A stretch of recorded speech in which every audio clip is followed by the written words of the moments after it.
We left off looking at that section of I will turn thee back. And today we'd like to jump into the rest of the verse in Ezekiel chapter 38 and verse 4, where he says, I will put hooks in thy jaws and will bring thee forth and all thine army with thee. And so this idea of hooks is the idea of a nose hook or a jaw hook that they used to put into a slave, where they would literally put it through the jaw and then they would pull somebody along. So it's not necessarily a willing adventure, so to speak. This is what God is doing, working in the circumstances to bring about the fall of the kingdom of men. When we look at this, he says he's going to bring them forth. And the word there is yatsa, which is the idea of to lead out, to carry out, or to draw out, or to take out. So the confederacy is going to be brought out of their cage, so to speak, pulled out by the hook in their jaws, and attracted to the spoil that we read of later in the chapter. And we're going to look at that, God willing, a little later on tonight. Now, when we consider this and we see how God works, and as a brotherhood we watch these things and we read these prophecies, years ago Brother Thomas wrote about this. So 174 years ago, he says that it's the mission of the autocrat, meaning Russia, to form the feet and set up the image before the world in all its excellent brightness and terribleness of form, that all men subject to the kingdom of Babylon may worship the work of its creator's power. And obviously then to come along and God would destroy the kingdom of men and reestablish the kingdom of God. And so that little booklet we referenced yesterday that he wrote called Anatolia, we just want to highlight the phrasing in the title here. I used to love these titles that go on for like pages almost, but this was just the phrase out of it is Russia triumphant and Europe chained. So that's the way our early brethren looked at the situation in Europe. That's what they were expecting to see based on the prophecies. Now, this is 174 years ago that this was put together. And so when we look at that idea, this is a little bit less, it was 1868, but we're talking a long period of time. And so our community has been watching the events going on over there for some time, looking for this kind of a development. And as we saw, over the last, sort of 40 years, or 30 years at least, it's been a real tanking of Russia, and I guess, pardon the pun, but they've just gone down the toilet, so to speak, and were decimated for a long period of time, until, as we left off with last night, or yesterday, Putin came along. Now, this was a comment he made in an address to the Kremlin in 2005. He says, above all, we should acknowledge that the collapse of the Soviet Union was a major geopolitical disaster of the century. As for the Russian nation, it became a genuine drama. Tens of millions of our co-citizens and co-patriots found themselves outside Russian territory. And he said that, this has been an epidemic of disintegration infecting Russia itself. So this is his perspective, is that what the West looked at as great, the Soviet Union's over, he looked at it as the biggest disaster of the century. And so what we've seen in the last few years has been this waking of the bear.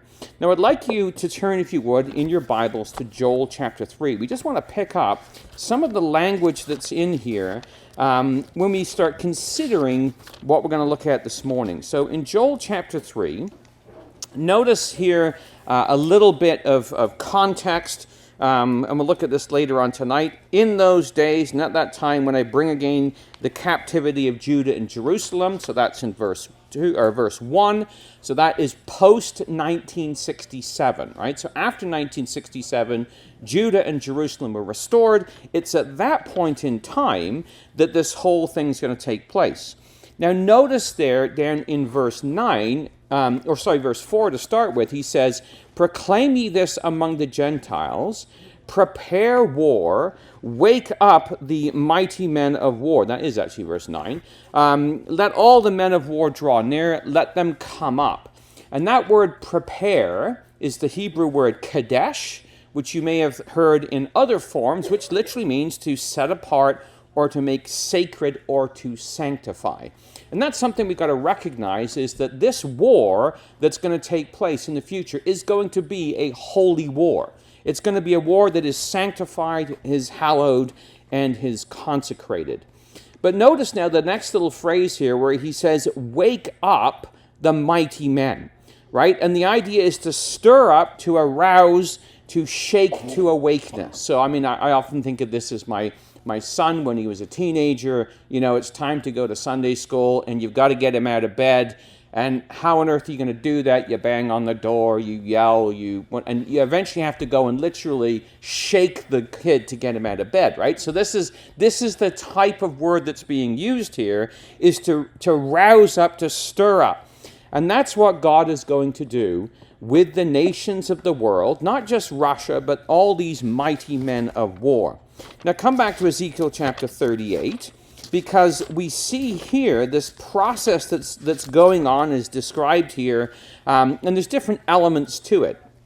So in Ezekiel chapter 38, he says in verse 7, be thou prepared, prepare for thyself, thou and all thy company that are assembled to thee.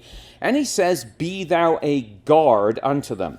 Now the interesting thing with this word is it's used in kind of two ways. It's mashir, which is the idea of somebody who's in custody, in the ward, so in a prison, a station of watch that is guarded or observed. So the one use of it is like Joseph, who was put into a place of confinement, right? Now the second use of it, from the original word shamar, is the idea to have watch of or to protect, is where Nehemiah in chapter 4 and verse 22 kept the city safe. And what's fascinating is that we see actually both of those activities going on with Russia. It's keeping some cities safe, like Iran. It's protecting Iran from the United Nations and other people that want to put sanctions against it. And then there's other nations like Ukraine that it's putting in ward, so to speak, and it's being a guard unto them in a totally different way. Both uses of this word are being exercised. Now, as Putin came to power, the world started to reflect on the kind of leadership that he was. And they looked at him as a gangster. This is 2006, don't mess with Russia. 2008, Russia resurgent, how the West should respond. And as he kind of came to power and as he started doing stuff with his oil and his gas, the world started to wake up and realize that, you know, the days of the 1990s are over, where everything just seemed to be fine. And this was an economist. I quite like this little cartoon that they put. The bear is happy to be back.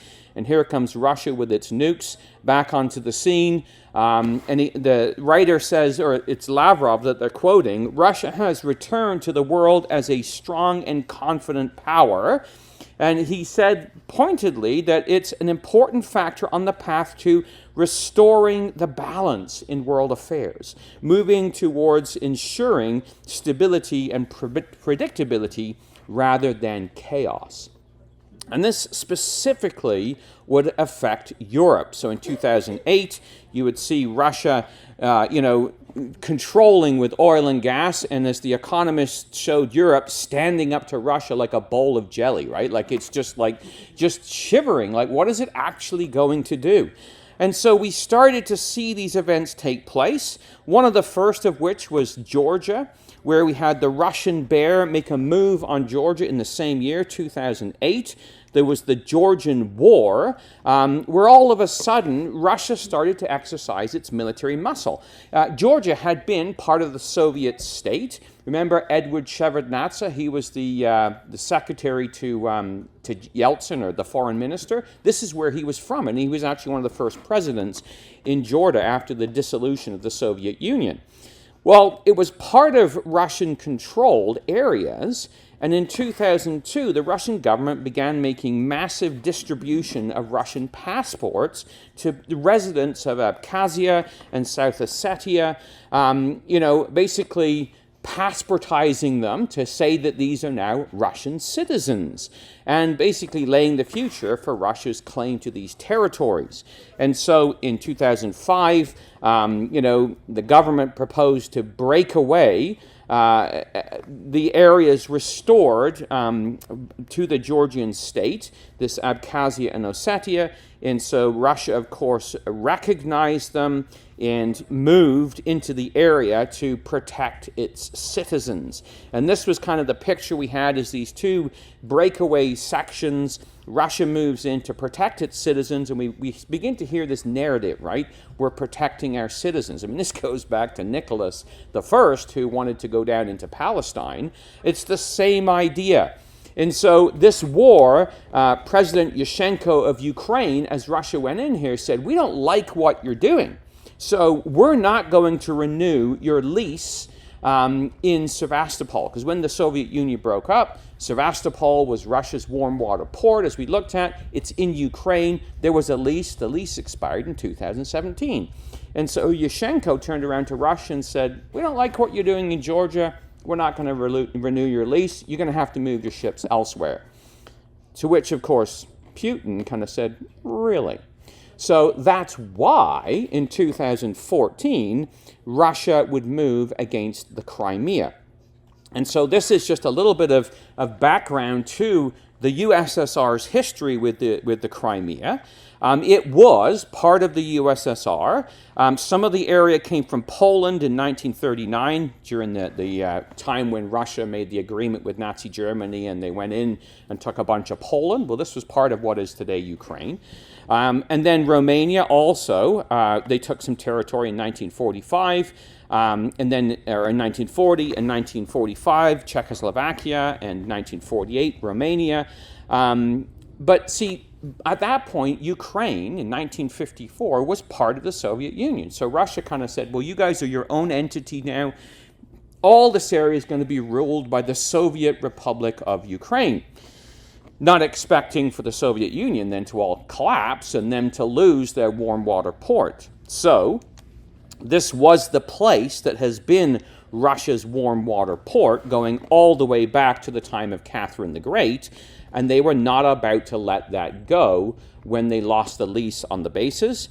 So in 2014, if you remember, we started seeing little green men, as they were called, show up in the Ukraine, soldiers without insignia. They were all Russians, of course, and Russia moved in very quickly and took that area. This was a cartoon from the day, the Russian bear saving the Crimea.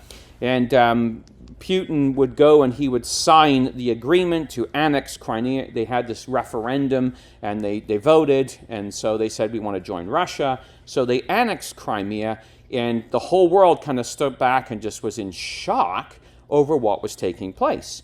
And it was the head of NATO, Anders Fogh Rasmussen, who basically said, look, this isn't really about Ukraine. He said, Putin wants to restore Russia to its former position as a great power. There's a high probability he will intervene in the Baltics to test NATO's Article 5. And so, we think of Russia hibernating, that's a phrase that we use, but it's also the economists saying, of course I'm hungry. I've been hibernating since 1991. And this is the way even the world looked at it. And they could see this aggressive Russian bear was on the move once again. Now, the Moscow Times reported at this time in 2015, so this is just after they've basically taken over the whole of Crimea, Russia has restored its forces in Crimea to full strength. What for? Well, it intends to use its presence there to spearhead Russian interests into the Mediterranean Sea. And basically, they want to extend Russia's presence into long sea-range zones from Sevastopol. Now, that was specifically fascinating to us because we know the story of Ezekiel 38, and they're going to come with many ships. And here we have Russia basically saying, yeah, that's kind of why we took Ukraine, is because we want to use it to send our ships down into the Mediterranean Sea and extend our influence there. And of course, remember, this was the time when Obama had his big reset button that he said, we're going to hit the reset with Russia. And this was another cartoon of the day of him trying to reset the whole relationship with Russia, which obviously wasn't going so well. But then we had also Syria. Because if you remember, going back to 2011, Obama basically, they were going to have a whole new world. We're going to pull out the U.S. troops from Iraq. So 2011, he pulls the last of the U.S. troops out of Iraq.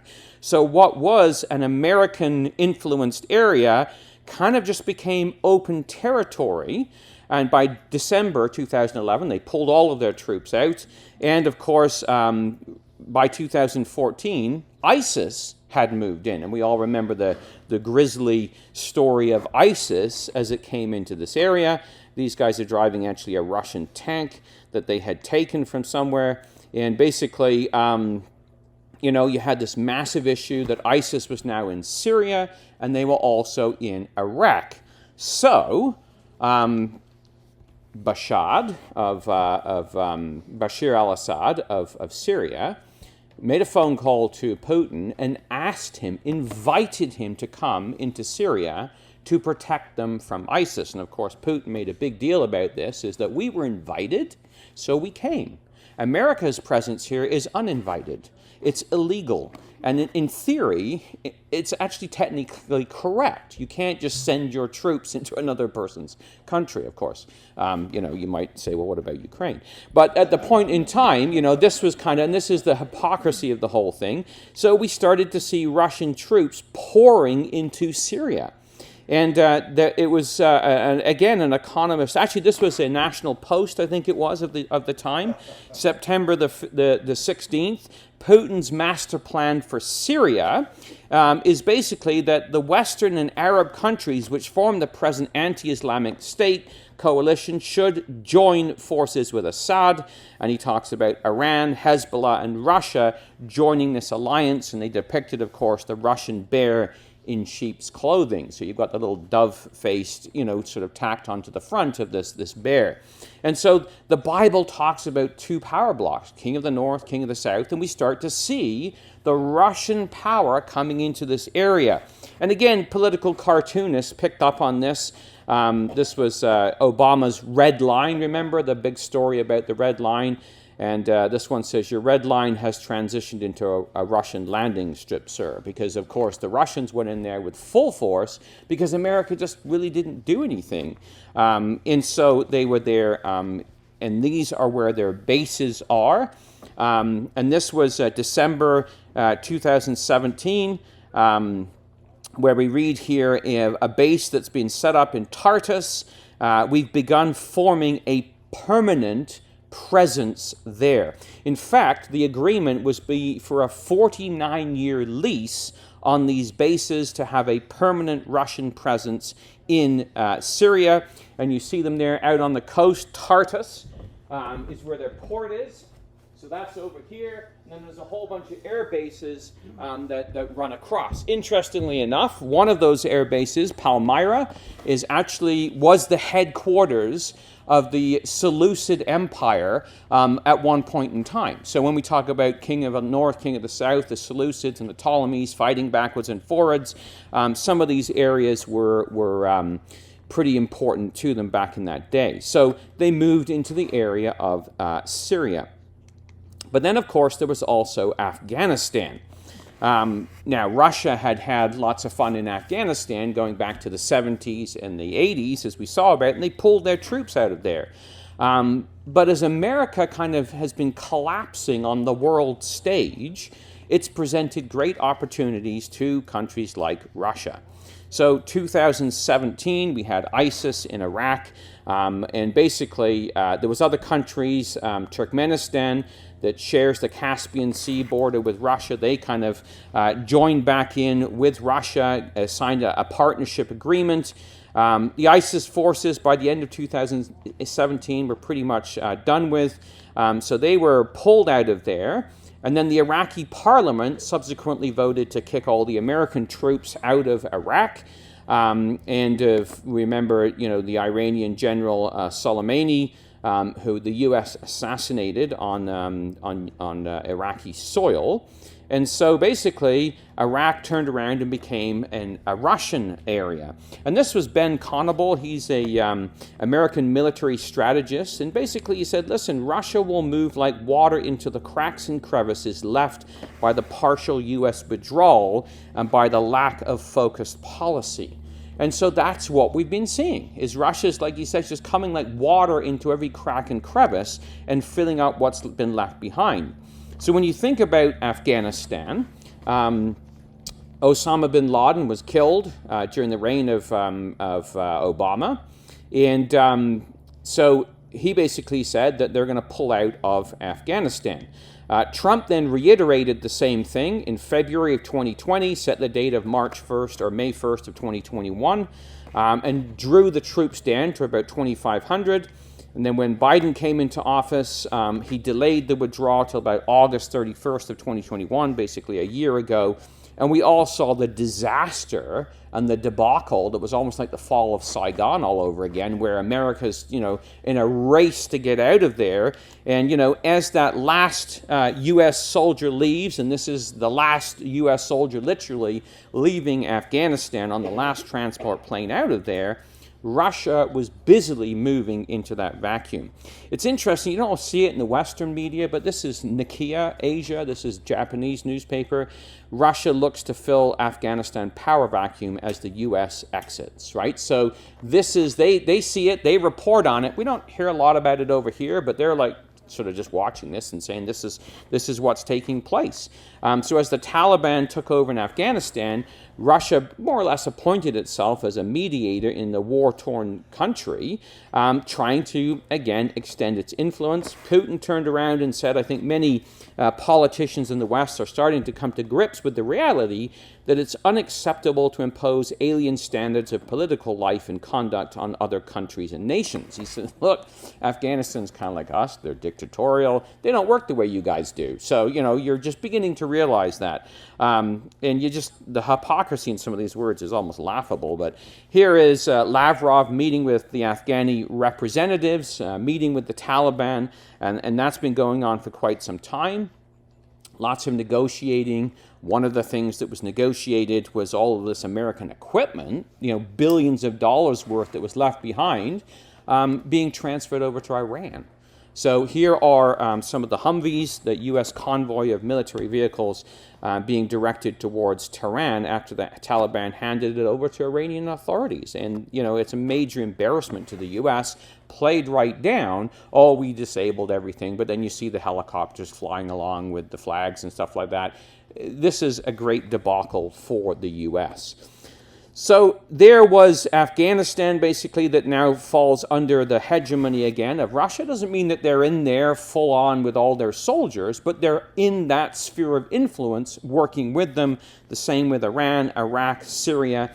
And you notice now, this is the underbelly of Russia, that it lost all of these areas when the Soviet Union collapsed. They are all now back in its hegemony once again, that change has caused Europe to really begin to shake in its boots. So much so that another result, Europe is calling on its member states to establish an army due to the collapse of America as a superpower. So what was the biggest thing Britain, didn't want the European Union to do was establish its own army. We know that has to happen because that's what Ezekiel chapter 38 says, that you've got Magog and Gomer and all their bands coming with them, armed to the teeth with sword and helmet and so on. So there had to be a rearmament that's got to take place in Europe, and that's what now the head of the EU is calling for, or all the defense ministers, and this is kind of their foreign affairs minister or the equivalent of, saying that that's what needs to happen. Now, the other thing that's quite sort of ironic in all of this has been this gas attack that Russia has been putting onto Europe, right? So when we look at the situation, He doesn't just use armies to achieve his objectives, that is Putin, but over the last 20 years, he's been working on a plan to secure other goals, basically. And we don't know the play-by-play or the end of the result, but we've been watching what's been taking place and seeing what's been happening. So this was 2014. It's a booklet entitled Putin's Grand Strategy. And the writer says over the past decade, if not since the collapse of the Soviet Union, the Russian government has deployed a wide array of tactics and instruments in its efforts to restore a sphere of influence over the former Soviet space. That's what they're looking for. The large scale of German-Russian relations or trade has meant that German foreign policy has often been held hostage to Russian interests. Russia's withholding of energy has been an important tactical tool in the Ukrainian conflict of 2014. So this is when they took Crimea, right? So we're going back, almost a decade ago. And so when you look at that and you say, okay, well, this is what they've been doing all this time, and you watch people like the Chancellor of Germany, Gerhard Schroeder, who made all these agreements with Russia, and then he was no longer Chancellor of Germany. His next job was to be on the board of directors for one of the Russian gas companies. So you kind of see, this is all about personal gain and intrigue and these types of things that are going on.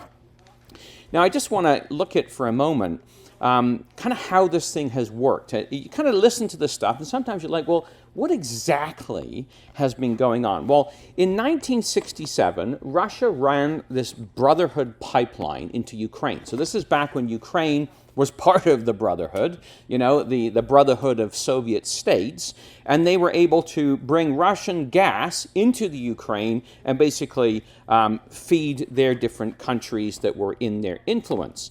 But they then also went a step further, and they put the Transgas pipeline in 1970 to 73 into Germany and into Italy. So they were now bringing their tentacles and extending some influence and making some money selling their gas into this area. And then the Soyuz gas pipeline was brought in from other areas of Russia in 75 to 79. Then there was this Trans-Balkan line that went through Romania and Bulgaria into Turkey to help supply Turkey as well with gas.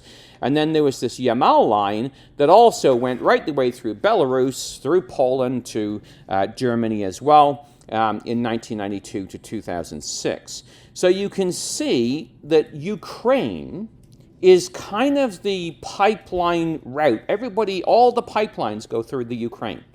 Right? So, and they've made a lot of money off of that because they charged a little transportation fee as it travels through their country. So when Russia started having problems with Ukraine, what they started doing was circumventing it. So there's something called the Blue Stream line that goes directly from Russia under the Black Sea into Turkey. So it kind of takes that Trans-Balkan line and kind of makes it a little bit irrelevant, right? So we can now route against not having to supply through Ukraine and kind of cut that one out. And then we have, of course, the Nord Stream 1 that, again, bypasses Poland and goes directly into Germany. And then there was the Turk Stream line that went directly from Russia to basically neighboring Bulgaria, so they could now push gas up through the old pipelines that used to come down through Ukraine into Bulgaria and Romania. And then, of course, there was the Nord Stream 2 that we've heard so much about that basically causes the entire Ukrainian gas supply to be bypassed. Right? And then that was the beginning of this year, the big argument about were they going to kick in this Nord Stream 2 or not. And we had a change of leadership in Germany, and the Germans said, no, we're not going to do that. And of course, when you look at all that and you see how this has all been going on, and then you superimpose over top of this the map of Ezekiel chapter 38, you really begin to see that in the clutches of the land of Magog is where all this gas pipeline kind of stuff is going on. This is the area that Russia wants to have control over. And so when we read in the news of some of the events that have been taking place, this is Bloomberg, October of last year, Outside supplies account for about 80% of the gas that the EU consumes. Most of it comes from Russia, but also Norway and Algeria. Some of the bloc's biggest economies are among the most exposed. Germany imports 90% of its needs. Now, of course, we had this whole green movement in Europe. We're going to go to solar and wind power. And then last year was the least amount of wind in 70 years. Right? So all these plans of running your solar and your wind and all this kind of stuff all kind of died when the wind died because there just was no wind. The last time there was no wind like this was Dunkirk. Right? So you kind of go back to see that was a miracle that God brought about to rescue the British soldiers so they could go back to fight in Europe. And now we're seeing the same thing again, but happening a slightly different way. So you see these things going on, and you realize, and it's interesting, Brother Joe Abel in Ontario, who's in Brantford now, worked in those big wind turbines. That's what he did, was he installed these things, and basically there was a whole process of, they're only supposed to account for 10% of energy. Like that's the plan, the company plan, 10%, because they're just not reliable enough. Well, Europe's trying to make it 30 and 40%, and he's like, there's just no way. He says, I know, I go out and I fix these things. They're supposed to be 15, 20 years, 5 at the most, and the turbines are failing, and you're having to go and climb up there and replace all this stuff. So when you look at this, you see that Russia has made more money on fossil fuels than 1 year ago in May of this year. So as all the sanctions and, we're going to do this and that and the other, what it's meant is that the price of gas went up. So now Russia has to sell less gas and have less cost of producing to make more money. And it's just kind of shot the West in its foot on how this whole thing has been going on. And so when we look at this and we, look at the gas supplies in Europe, the idea is that they're supposed to fill the reserves during the summer so that when the cold winter hits, you're able to supply gas throughout the area. Just remember this, that European electricity, it's not like Canada where you've got the WAC Bennett Dam and water goes over and we generate electricity. There's pretty much none of that. It's all from fossil fuels or gas or renewable resources to power their generators, to create electricity, to warm their houses, and to run all their industry. Without the gas, they can't do that. So it cripples their entire economy. So this summer, when all this war has been going on and sanctions, and Russia's kind of said, all right, we'll just turn off the pipelines then. Canada got in that big debacle about, well, there was the broken, supply chain thing and the big pump or whatever it was that they had to send back. And Russia's saying, well, we'd love to send more gas, but, you guys are holding this thing up. We can't do it. So Canada, makes this deal with Germany and they send it back and Russia says, thanks, we're not putting it back in anyway. And you just see how that they're just toying with the West. And they have this power over them. This summer as well, the heat wave you read about that's hit Europe, you can't buy an air conditioner over there. Well, we all know what air conditioners do. You hit the summer, electricity prices in your house go way up because you're running air conditioning, no different in Europe. Where does the air conditioning electricity come from? From the gas reserves they're supposed to be building for the winter. So this winter is going to be, and people are saying, well, why is Putin taking so long? This winter is going to be the crucible of this whole event, I believe, when we see this things taking case. The bulk of European electricity is generated by gas, and what's supposed to be filling all of the reservoirs is not happening. Germany is dimming streetlights, closing swimming pools, turning off hot waters to schools and gyms, apartment buildings, cold showers only, because they just cannot afford to use all their gas, or all their industry ends, their money ends, they go bankrupt. This is the kind of issue that they're facing. So European nations basically are going through that process of just shutting down anything they can that's non-essential.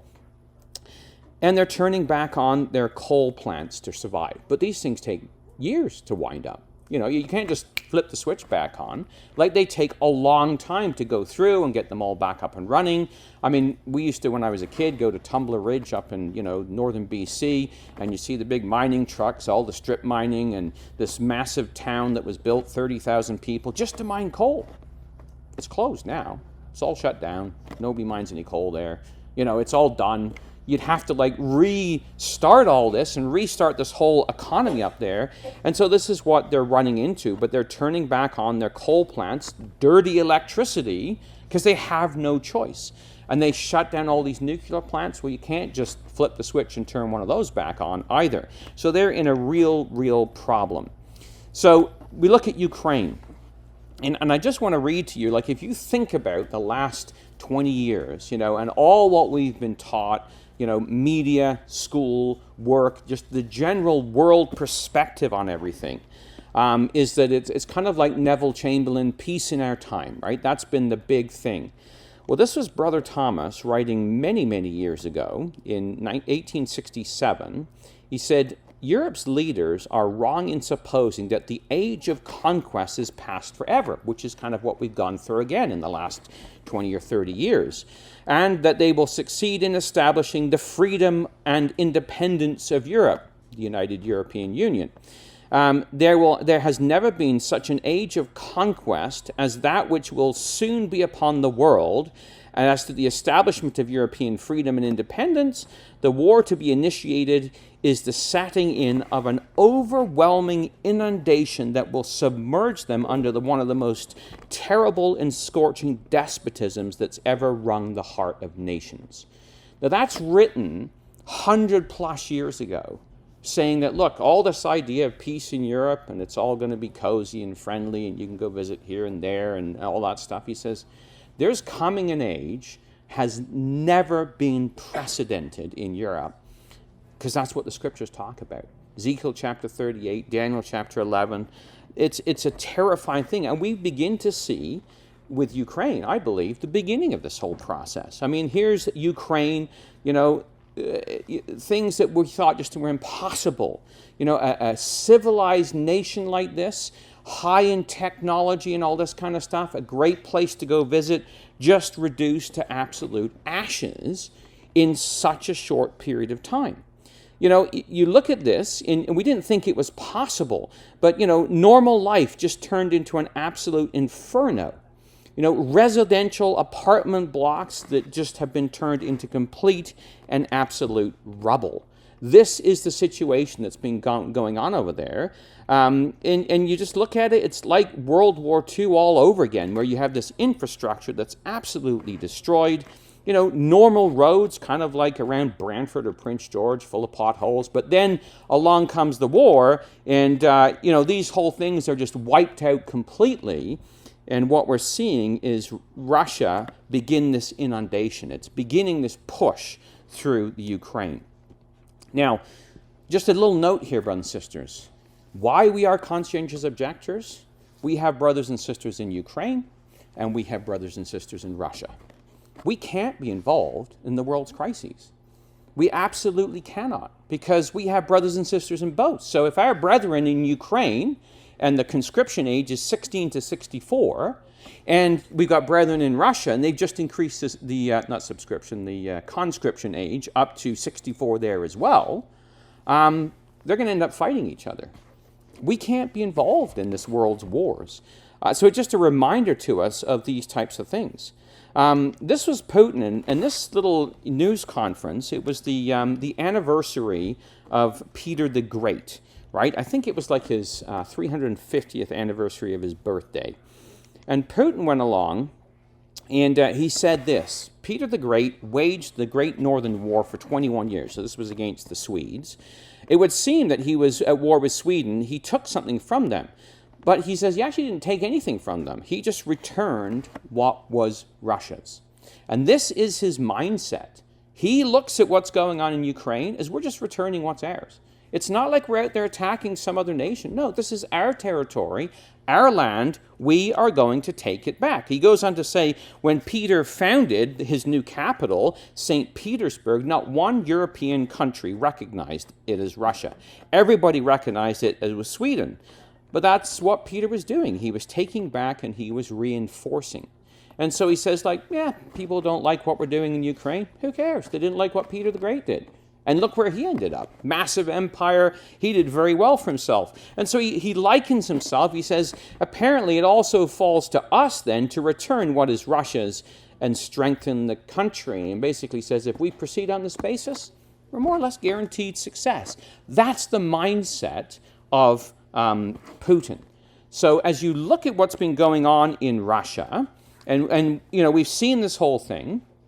The initial attack, March the 1st, a 3 to 4 front invasion from Belarus, from Russia, and from the Crimea. Kiev definitely was a target in this whole thing. But then, you know, March the 3rd rolls around, and at first, you know, they were caught by surprise, and there was a heck of a lot of activity around Kiev, and they were moving into this area, building this corridor towards Kiev, and Ukrainian resistance was kind of like, you know, bolstered by lots of U.S. weapons and weapons from other countries. And so things started to kind of go badly for the Russians. And as we follow through, we saw them having to withdraw, or the pushback up in the north. And they withdrew over those areas, and they rebuilt themselves along the Donbass, which is the River Don basin. Those areas basically on the side of what we would call the land of Magog. And the Western meters made hay out of this, how that they, you know, they're down in this area, they're finished, they're done, it's all over. They don't, you know, have any tanks left, and, you know, but at the same time, you look at all the tanks that have been wiped out. They're all like Soviet Union era tanks. Where's all the new ones that you read about in Jane's, you know, defense articles and stuff like that? All the new weaponry. This is all the old stuff that we're seeing over in this area, and it's almost like, what exactly are they waiting for? And what are they doing? So they've been focusing missile attacks on this Don Basin area, and really pushing forward to take over this whole area, right through to just, this is the last map, which was August the 23rd, which would be this morning, right? So they've been tracking through and strengthening themselves in this area. And this was part of the reason why he quoted about Peter the Great. So I was like, okay, I got to find out a little bit about Peter the Great, because I don't know a lot about him. I kind of knew roughly who he was and what he did. So the beginning of this summer, I downloaded an audio book on Peter the Great, because who's got time to read some of these books? And it's about 44 hours long. So as I was driving all over the place throughout the entire summer for work and stuff like that, I listened to this book, and it is uncanny, the parallels between the way Putin thinks and acts and the way Peter the Great thought and act. And one of the things that kind of jumped out to me was this article here. So this is going back to 2020, about the Russian armed forces modernizing and so on. And this armed force, this is a Congressional Research Service. And it was kind of like saying, you know, the Russians, ha, ha, ha, they suck. You know, they just can't pull this off. They're terrible. They just, you know. And I was like reading the text of this and thinking like, well, what exactly is the issue? Well, they say, well, Russian shipbuilding has struggled to fulfill production gaps created by severing of relations with Ukrainian shipbuilders and to maintain production rates of new ships and submarines. So they're quoting Russia's strategic plan. We're going to build all these ships and submarines. And then they're saying, but they can't do it because their relationships with Ukraine have been severed, and all the parts they need are in the ports of Ukraine. So I thought, well, I wonder where the ports in the Ukraine are.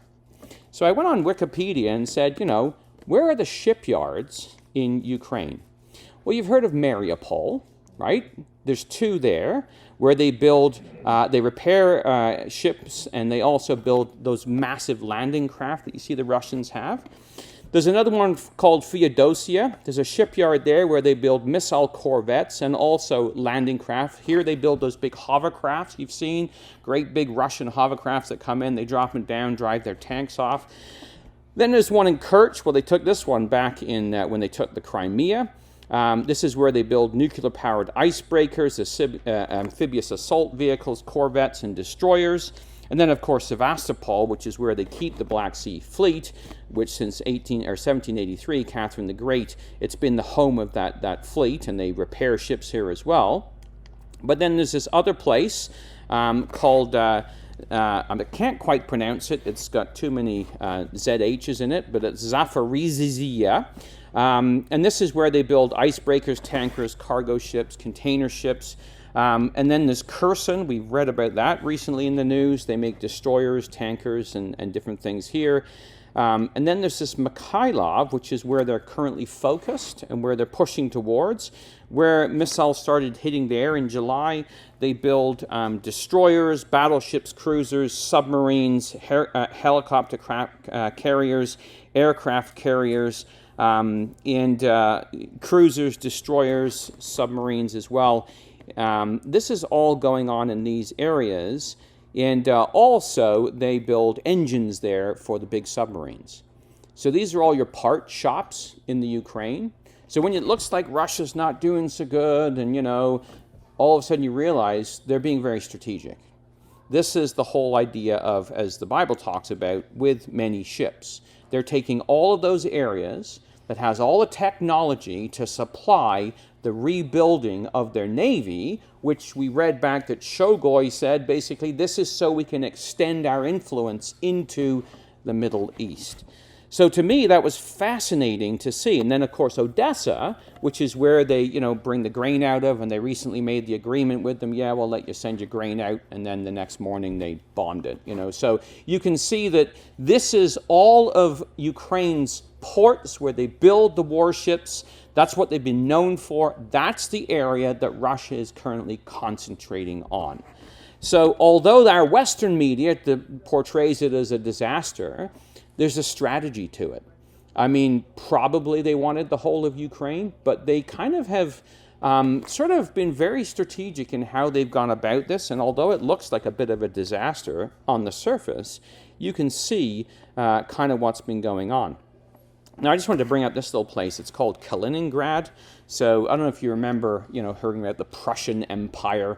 Its capital was Königsberg. Well, that was the name of Kaliningrad until 1945, when the Soviet army pushed through this whole area and took it back from the Nazis.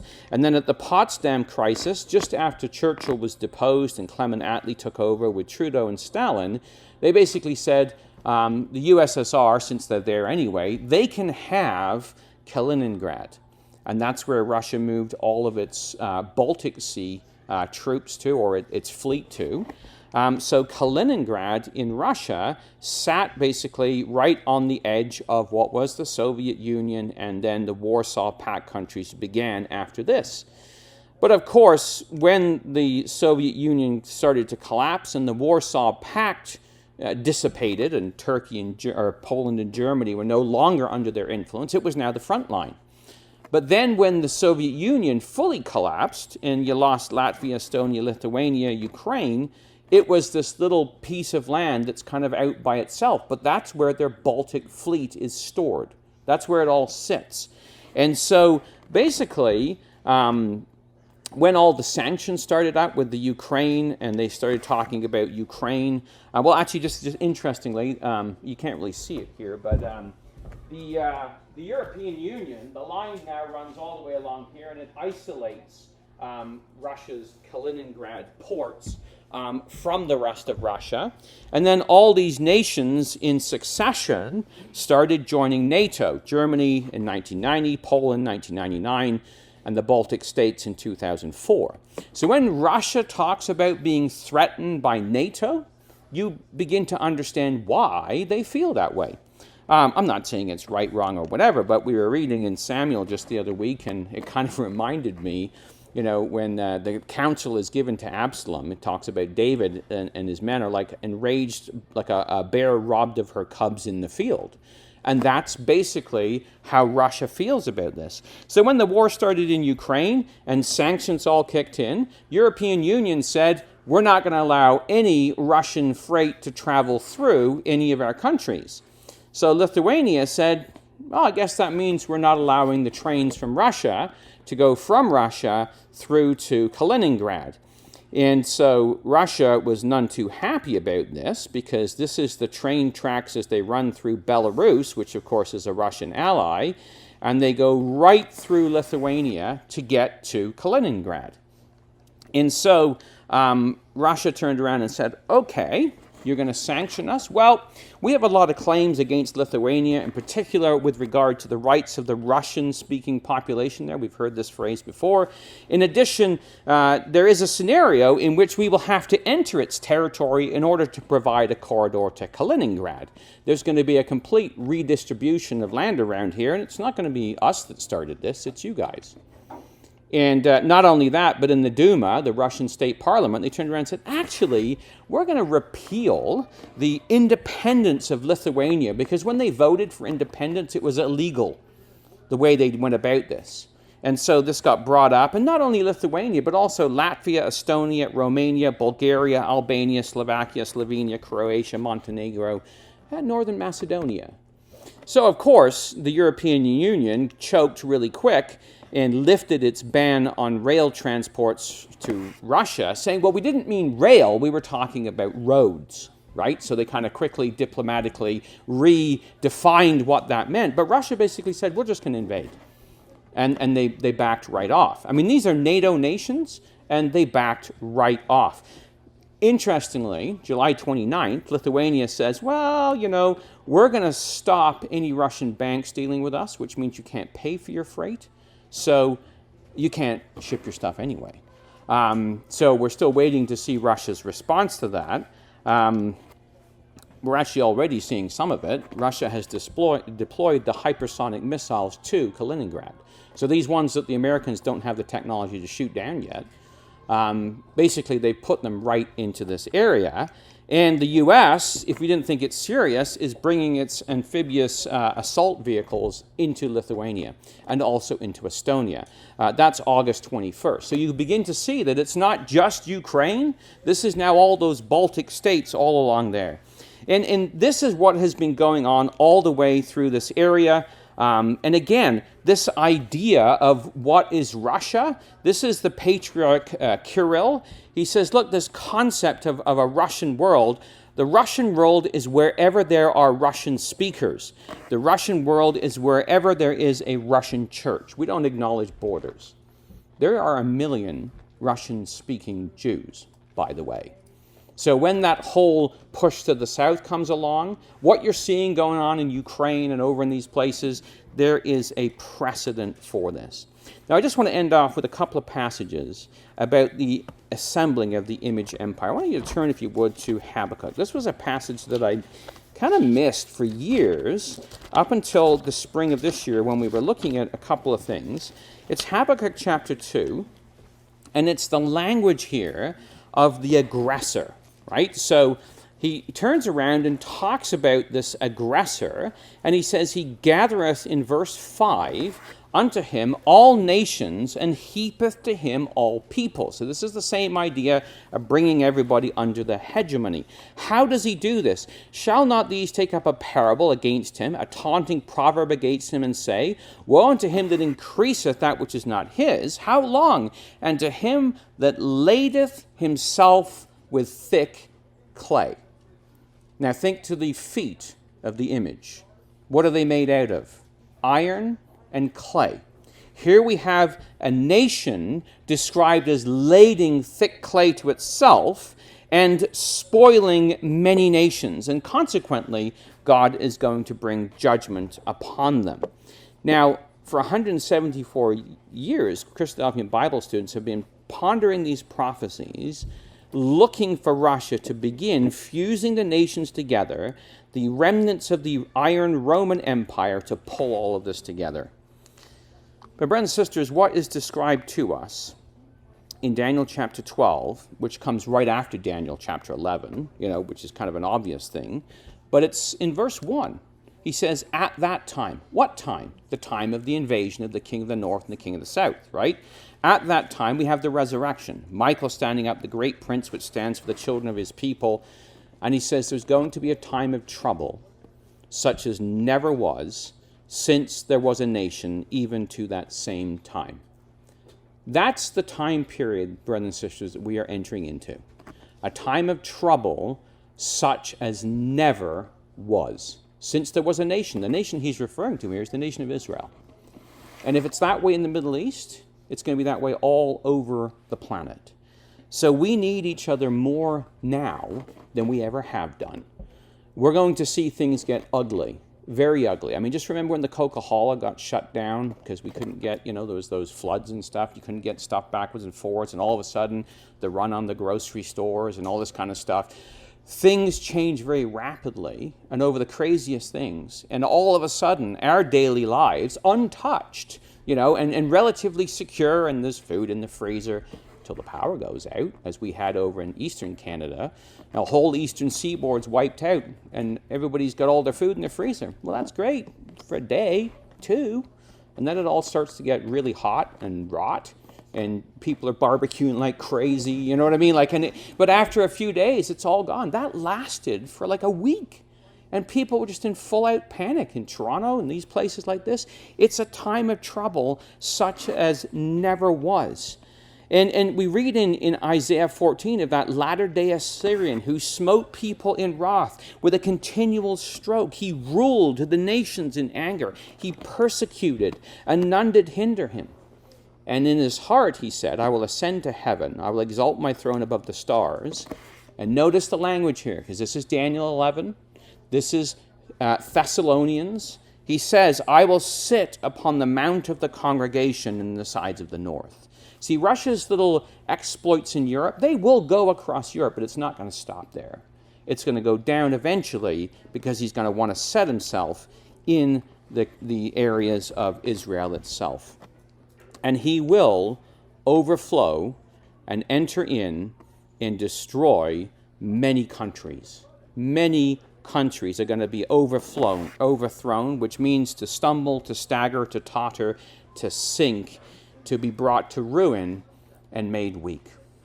We know this, brothers and sisters, that at the very end, when Russia does go down into the Middle East, in verse 13 of Ezekiel chapter 38, the king of the south is only able to make token complaint and resistance.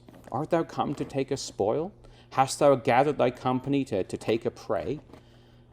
That means that Western power, and this is the United States, and we're a little brother right next door, where basically that power and influence has to be dropped significantly. We're living on the precipice where all of this is just going to drop. And we're going to see that affect our lives, our jobs, our community. And all our little squabbles that we have amongst ourselves that have been going on for years, we've got them in Ontario, you guys got them here, it's all the same flash. We're going to need to put those aside, and we're going to need to pull together as a community, and we're going to need to hold together. And as Brother Dan's been talking about, I missed Brother Sean's classes, but as Brother Dan's been talking about the community, the love that we need, we're going to have to show that character of the Father one to another and pull together as a community, because this world is really going to be in for a rough ride.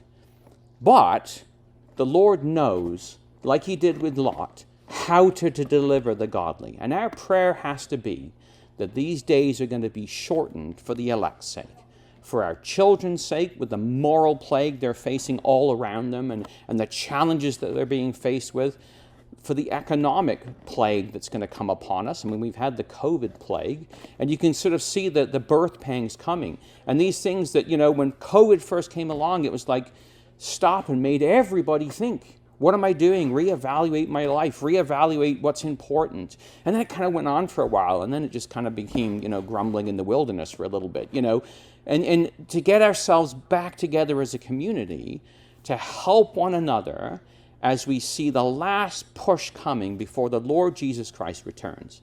Because Russia is making its grand move. It's beginning to build up that image empire. It's beginning to laden itself with clay. And we're seeing these events just beginning to take place. And our prayer is that we don't see a whole lot more of this. Because, as it says here, cheer up, saints, it's going to get worse. And we hope, brothers and sisters, that we are taken away, and we pray we are taken away before we have to see much more of what's going on in the world around us.